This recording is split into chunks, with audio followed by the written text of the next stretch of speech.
In October, we received a notice we had to come to a school that we will be deported. One thing I can remember, I never saw American dollars. So Jews were not allowed to have foreign currency.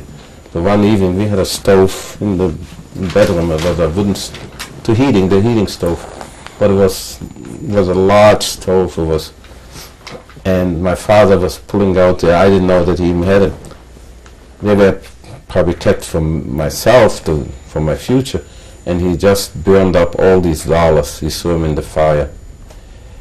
And we had some jewelry which I think he kept, and we had some marks.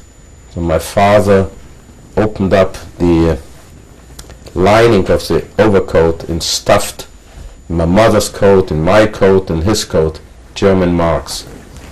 And then my mother was at that time in early 50s, but she hadn't, I remember she had dark, she had a little few grays, she had very dark brown hair, more between black and brown, but really dark.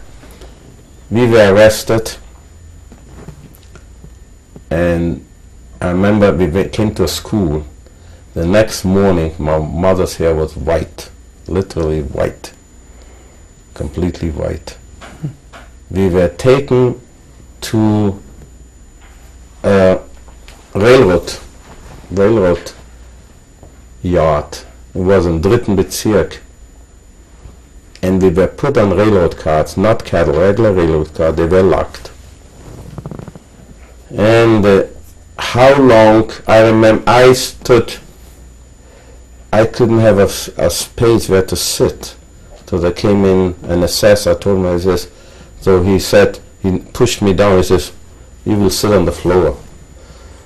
And we came, I don't know how long, I didn't... Who's with you at this time? My mother, my father.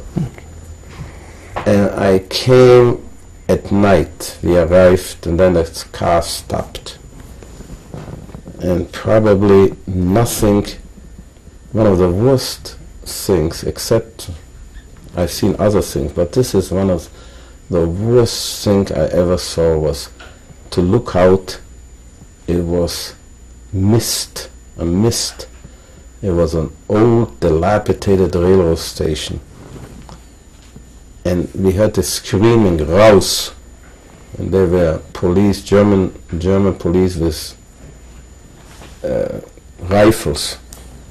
And you walked, it was dark, it was, well, misty, it was sort of not very well lit. Some people, older people, fell. My father and mother, they would have been older, but they were pretty good physically. And they were walking without falling, but I saw when somebody was falling, they were hitting him already with the rifle butts. And the next thing we came, and there was a gate, and there were barbed wires, and we were driven in, and it was constantly screaming, schneller, schneller, lauft. And we came to the ghetto, and I didn't even know what it was. I recall then I saw Jewish police, people with armbands.